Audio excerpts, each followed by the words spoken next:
So here the basic idea of this core distillation sampling was to basically about how we're gonna basically do some kind of the 3D reconstruction, but without having any images, but by defining some kind of the objective function using the pre-trained diffusion model.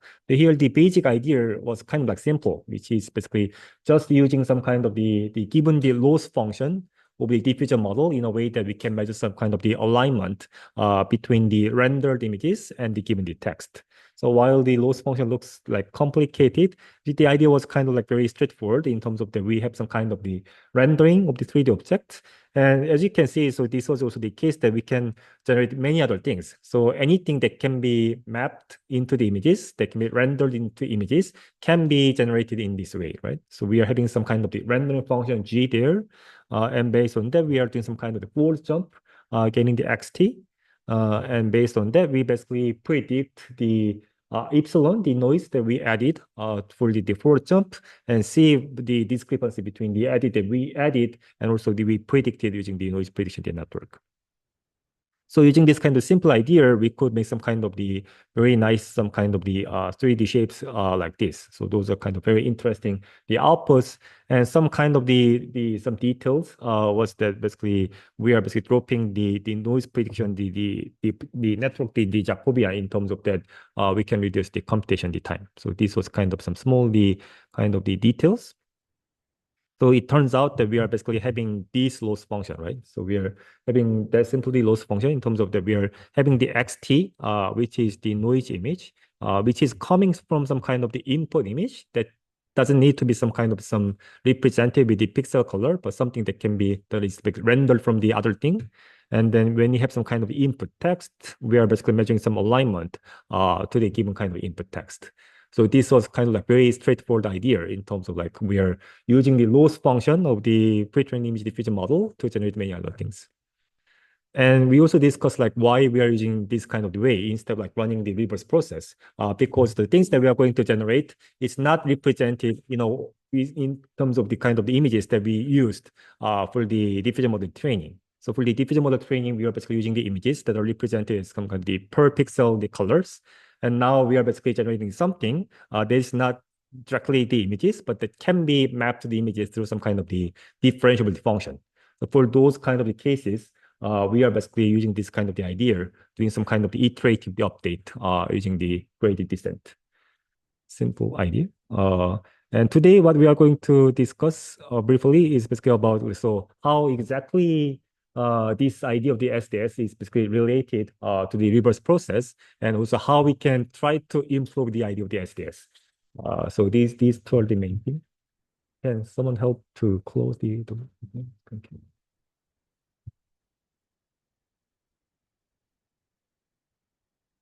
So actually here the question is that we know that the diffusion model has been basically designed in a way to basically generate things through the reverse process. But the SDS basically looks very different, right? But here the question is like how different these two are. So that's basically things that we are going to briefly see. So let me just like recall the things that we discussed for the DDIM, which was basically sampling the xt minus one based on this conditional distribution that we have seen multiple times. So I guess now you should be familiar with those formulation, right? So I can say that we're gonna keep seeing this for all the rest of the lectures. So you really need to remember this, right? So basically the idea was that like given the xt, every the denoting the step, we are doing some kind of having some prediction of the final the image, the x0 there. And based on that, we calculate the mean of this posterior distribution. And then sampling the unique Gaussian noise. And based on that, we are sampling the xt minus one, right? So this was the DDIM deformulation, right? And also the characteristic of the DDIM was that we could basically vary the variance there. So we could make it as kind of the deterministic desampling the process, and we can also increase the variance in terms of like adding some more the stochastic, right? So let's think about the one extreme case, like make it like more like having some kind of the maximum variance. So we have discussed the case of like making deterministic sampling. So let's go to the opposite, making like having some full the variance, which is the case that we are setting the sigma t to be the same with like root like 1 minus the alpha by t minus 1, right? So in this case, we are basically having the full variance because like we are having this term. So the maximum, the number for the sigma t will become this. Okay. So in this case, like we can see that now we don't need to calculate this term. So we are taking out that term, right? Then now the process become the same with this. So simply like given the xt, we can basically compute the prediction of the x0, and based on that, we can directly just like sample the xt minus 1 in this formulation. So this is like very straightforward, right? So what we have done in the SDS is that we are basically having some sort of the proxy some representation for the x0 by t. So which is basically some kind of prediction of the x0 every time step, right? So we are basically encoding this information into the 3D. So that was basically the idea of like running the backpropagation, right? So we are basically having this like the prediction of the x0, updating this information to the 3D presentation, projecting back through the rendering, and doing some kind of the updating, right? So in this sense, let's think about that now. We are having some kind of some proxy variable there, which is basically the place where we're gonna basically encode the information of the x0 by t every time. So what we do here is that it's basically nothing but having these parts. So we are now computing the x0 by the t minus 1 here from basically the information of the xt minus 1 here. And this information is basically updated to our some proxy variable that are there. That will be some 3D representation. And this is basically projected again into the x0 by t in the next time step. So you can see that this is basically nothing but we are basically just calculating this first and updating this information to the some proxy things representation and projecting this back again here. Then now you can see this looks a little bit more like similar with the SDSD process. We are having some kind of the projection and then doing some kind of the some forward jump here. And based on that, we also basically update the x0 by t with the x0 by t minus 1, and basically also feeding this information to update the theta here. Kind of similar with the SDSD process. Can you see some kind of the analogy with the SDS? And also, like one difference with the SDS is that in the denoising the process, we are gradually decreasing the time step t to the capital T to the 1. But if we really make this to be, updating this, to be basically randomly sampling the time t, that it becomes this. So what we are basically making some kind of difference from the DDIM, the reverse process, is that first we are making this to be having some the maximum variance, like one special case of the DDIM, denoising. And then we are basically not just directly taking the x0 by t, but basically updating this information to the theta through the gradient descent, and then projecting back this again to the image, just like sending the information from the 2D to 3D through the gradient descent, and then projecting this back to the 2D again, right? And then just like having some kind of the random sample of the time t. Then actually now we can see that this becomes exactly the same with the SDS. So the only kind of the difference that you are basically seeing might be is that why we are basically having this. So this is basically not the same, the loss function that we have seen in the SDS case, right? But while basically we are having this kind of the objective function, actually this loss function is kind of the same with basically minimizing the epsilon here. So the only kind of difference here is that we are basically changing the sort of the notation for the noise from the epsilon to the z here. It's same kind of the Gaussian denoise, unique Gaussian denoise, but basically minimizing this loss function becomes like identical with basically minimizing this up to this scale when you basically just like derive all the formulation. So what this basically means is that this whole pipeline becomes exactly the same with the SDS.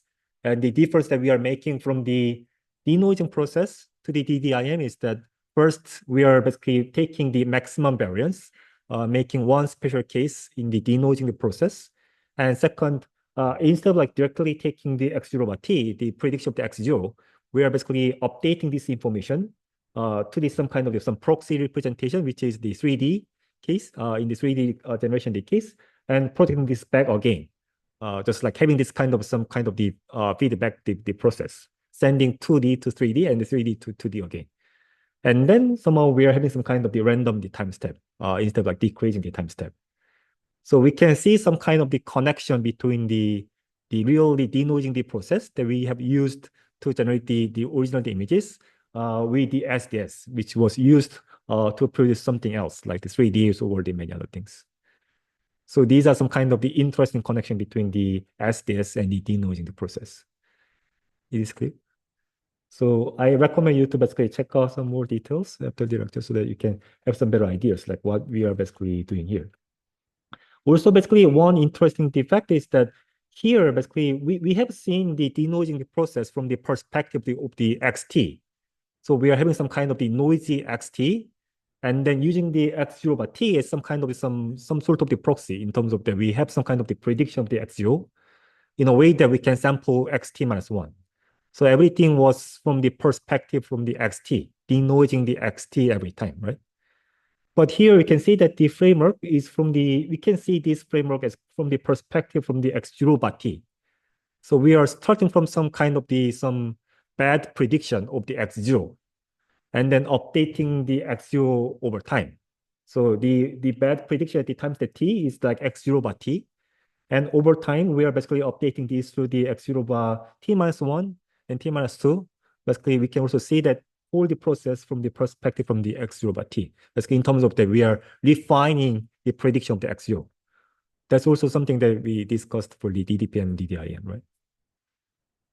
So basically same process, except for the fact that we are having some kind of some process that we are updating from the 2D to 3D and putting it back. And somehow we are having some kind of the random time step, not decreasing the time step. So here, like one quick question might be is that would it be possible to somehow make it as this to be closer to the denoising process in a way that we can basically really mimic the kind of the denoising process in the SDS kind of the framework and also get some kind of the better results, right?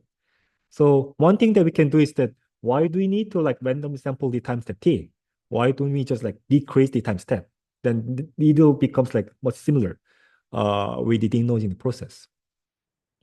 And also the other question is that why should we really use some kind of so this is the SDS, the algorithm. Why also should we use some kind of the maximum the variance? So in the DDIM, the process, actually, we could see that kind of the interesting, the characteristic is that we can control the variance. Actually, we could also get some kind of the better the results when we make it more like deterministic. So we could actually consider not having the maximum variance, but actually having zero variance, making it like deterministic. So we can try that, right? So what happens like if we just like make the sigma t to be zero? That term will be like canceled out. Also, that term will be canceled, and we don't need to sample this t, right? Because this term is basically not added there, right? So this is basically nothing but we are basically changing the variance from the maximum variance to zero in a way that we can somehow get some kind of better results, right? Then we get basically this formulation. Then can you see like what will happen like if we have like this framework? What's the problem if we have like this framework instead of having the maximum variance? Any guess? Kind of the hint is that now we are basically seeing the whole denoising the process from not from the perspective from the xt, but from the perspective of the x0 by t, right? And all the information is basically encoded into the zeta. So zeta is basically some representation that we are basically updating all the information, right? So basically here the problem is that we are not generating just like some typical images. We consider generating some 3D or the many other things, while basically also changing the viewpoint there, right? So we are basically changing the viewpoint here every time, which means that, so the way that we are obtaining the x0 by t is because like we are updating all the information to the theta, which is the 3D representation. And every time we are basically projecting this back to achieve the x0 by t. But there is no actually way to compute the xt because we are not updating the xt every time. And also we're gonna switch the viewpoint every time.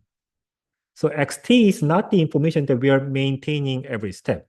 So if we change the viewpoint and also the time step, then we won't be able to basically calculate the xt.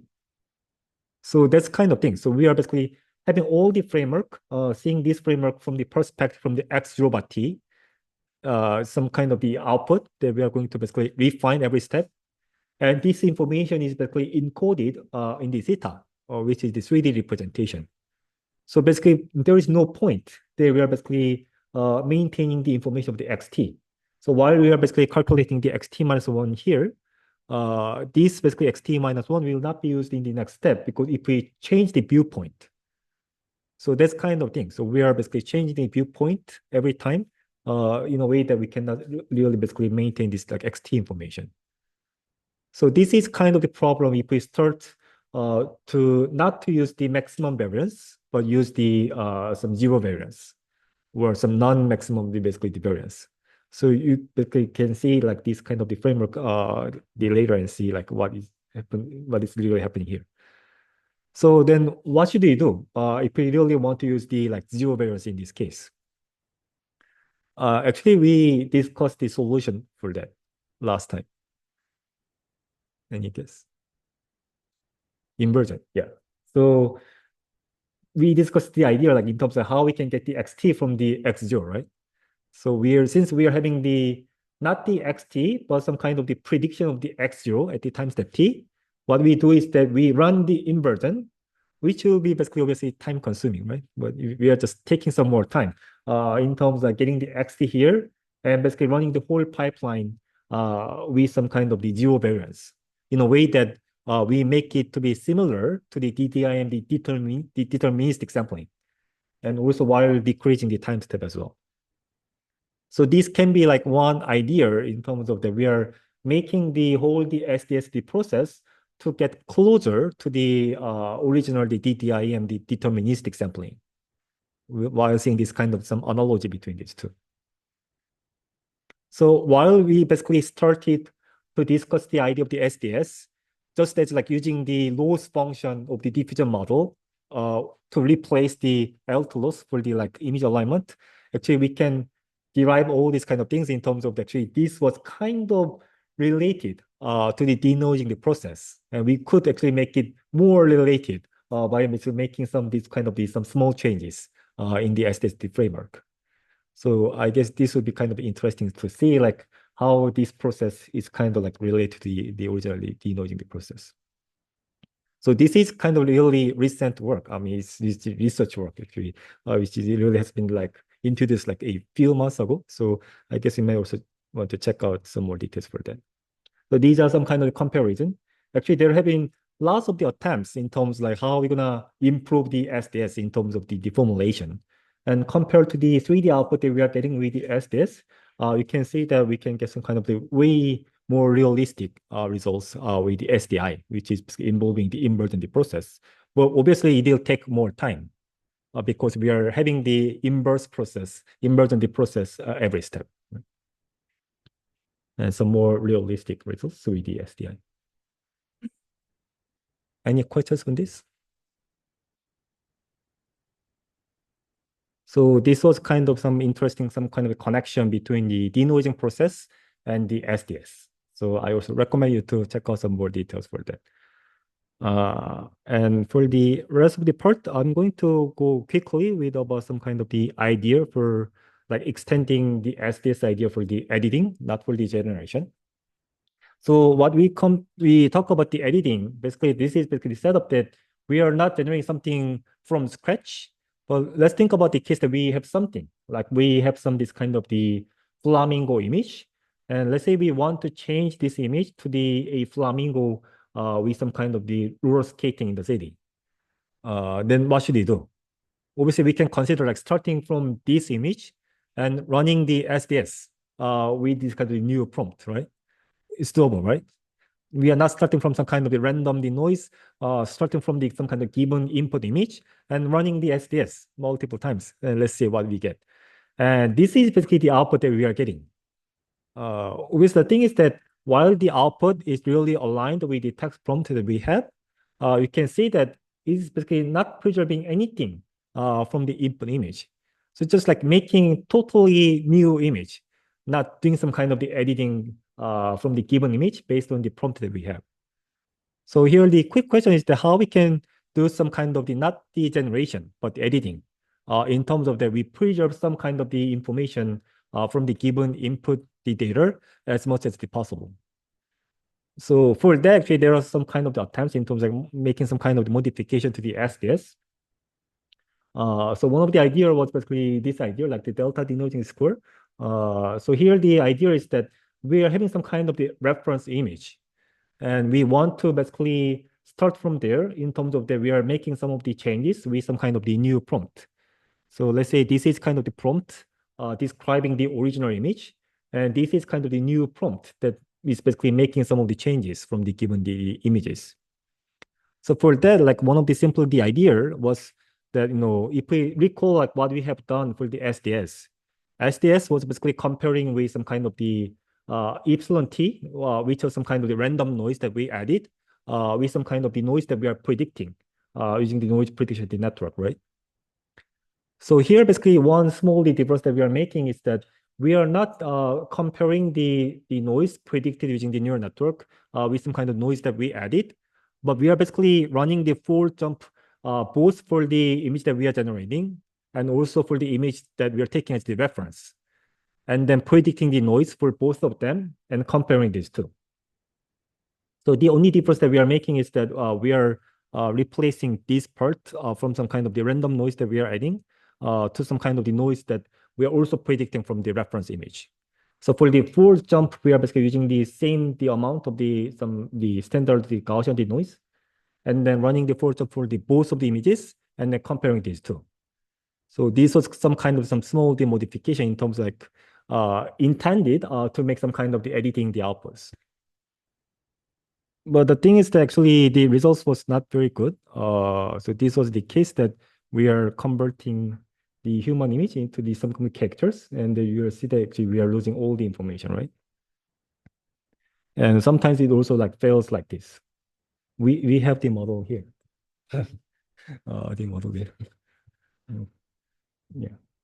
So, and also in terms of doing some kind of the editing for this 3D scene, there was a more like straightforward way, nothing doing about some kind of diffusion things. But here the simple the idea is that since we are having some kind of the multiple the images for the 3D reconstruction, what we can also do is that we are basically replacing images like one by one. So there is also some kind of the image translation, some diffusion model, which is basically like doing some kind of image editing for the image space. Then what we do is that we are replacing like one of the images, updating the 3D representation, and then projecting this back, and also like updating one of the kind of the replacing one of the images, and just repeating this kind of process. So very kind of like engineering the idea. So doing nothing with the diffusion.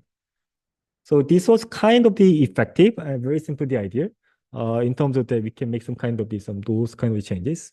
So with this kind of very simple the idea, you can see that it's making some kind of all different outputs. But the downside is that it cannot make some kind of, it can make some kind of some appearance changes, like changing the color and make some kind of the textures, but not really changing the pose or the motion of the human bodies here. So we wanted to make this man to like raising his arms, but we are not any kind of the changes, right? So for those levels of kind of the changes, it's really hard to make some kind of the editing the outputs.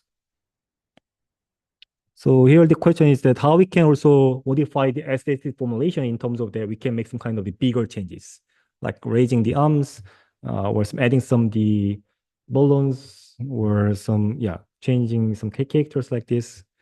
So so this is kind of the goal for the editing.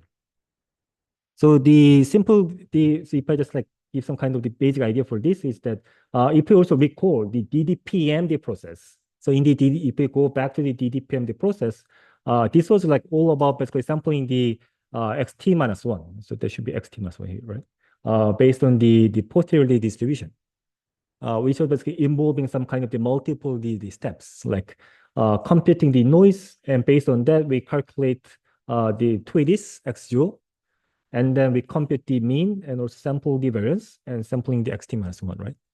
So basically having this kind of the multiple process, calculating the noise, computing TWIDIS, computing the mean of the conditional the distribution, sampling the GT, and getting the xt minus one. And the idea for the SDS and the DDS was basically comparing this, right? I mean, this epsilon, which was basically used for some kind of force jump. But also the other kind of the important information that determines some kind of the trajectory of the denoising the process is basically this GT. So you can see that in the DDPM the process, GT is kind of some kind of the noise that we are adding for the stochasticity, right? So depending on like how we sample the GT, that will also determine some kind of the trajectory that we are making in terms of the sampling all the latent variables like xt to the xt minus 1 all the way to the x0, right? So actually we can see that this GT also basically makes some kind of the determines some the shape of the trajectory. And we can also consider like not comparing the epsilon t, but the GT here in terms of that also gives some kind of information for the trajectory of the denoising the process. So basically here, the simple idea is that instead of like comparing the epsilon t, we are basically changing the formulation in terms of that we are comparing this kind of GT by basically getting some kind of the xt and the xt minus 1 here. And also we are basically running the force jump twice in this case with some kind of the same the standard noise there. So you can also check out some more details about this formulation. But if we see like what's the kind of the meaning, like what we're gonna get from this kind of change of the formulation is that, so this is kind of like very simple the setup that shows some kind of the difference between the SDS and the DDS and the PDS. So let's see this case. So what you can see is that we are having some kind of the distribution of the 2D points. So let's think about that. We are having some kind of the points in the 2D space. Those are basically our the data distribution. And we are having some kind of 2D points in the square the space, while basically having the points, the upper part with the label 1, label the red, and also the points on the bottom part have some kind of the label of the blue. So let's think about the CFG setup. We're having some kind of the distribution of the data points with some kind of two labels. Like one is the red and the other one is the blue. So it's some kind of the editing the setup. Like we can think about that. Let's think about like we are taking the red point as kind of like one of our the data point, and we want to change its label to be blue. So let's think about this editing setup, right? So instead of the text prompt, now we're having the class labels, and we only have the two classes, red and the blue. And let's think about that. We are taking one of the red point, and we want to change this, the point, to become blue point, which means that like that point should go down to the one of the point in the blue region, right? Over time, through some kind of the gradient descent. And here the question is that like what will happen if we use the either SDS or the DDS and the PDS. So if we use the SDS, what we typically get is that whatever point we start from the red region, we are getting into the same bullet point. So which is kind of good in the generation the perspective because we are getting the bullet point, right? But we are seeing that we are basically converging to the same point, no the diversity, which means that whatever point we have, we're gonna lose all the information from the given the points and get into like the same point. So from the editing perspective, actually it's not good because like we are already like getting the same output, which means that we are losing the information from the given the data point. So that's the results with the SDS. If we use the DDS, it's kind of good in terms of the now we are getting some like all different outputs. So depending on which point you are starting from, you're gonna get some kind of the different results. So which is good. The downside is that it's just like going too far from the given the red points, which means that it will basically make some kind of the big changes from the given the data point. So the desired output will be like this. So we are basically moving all the red points to some kind of the blue region, while basically making some minimal changes. So this is really something that we want to see, right? We still want to get some kind of the all different the blue points from the different red points, while making some smallest kind of changes. So that's basically what we get by changing the formulation of the SDS. Make sense?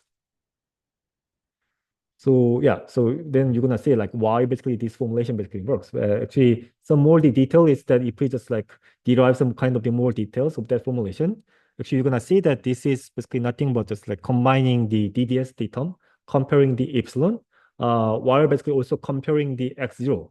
X0 is basically the final the alpha image that we're gonna get.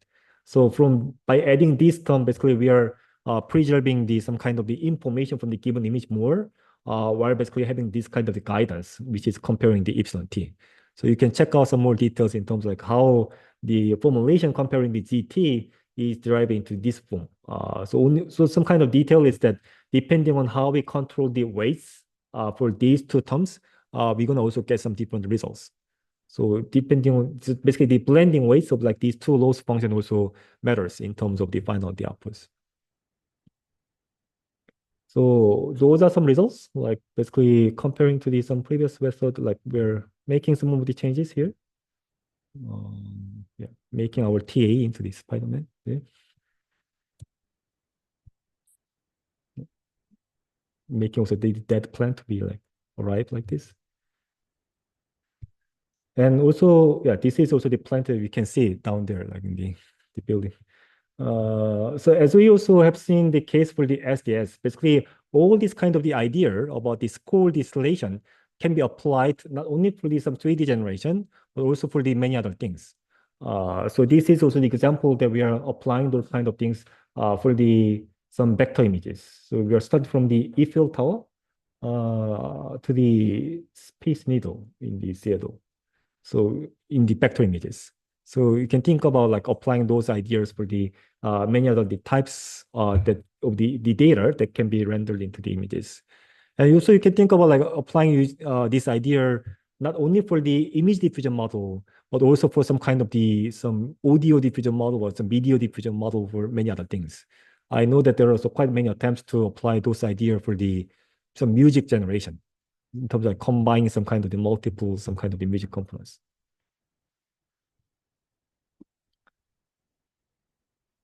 Yeah.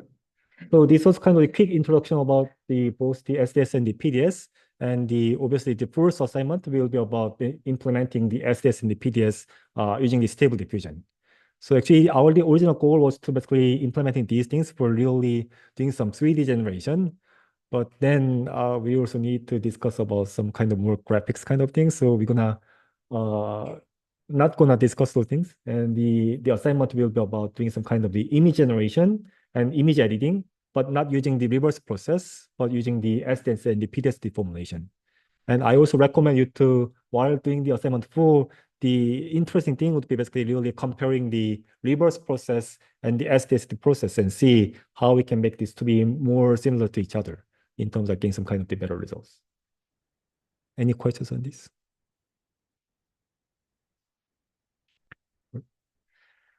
Okay, so then our TA will take over the session.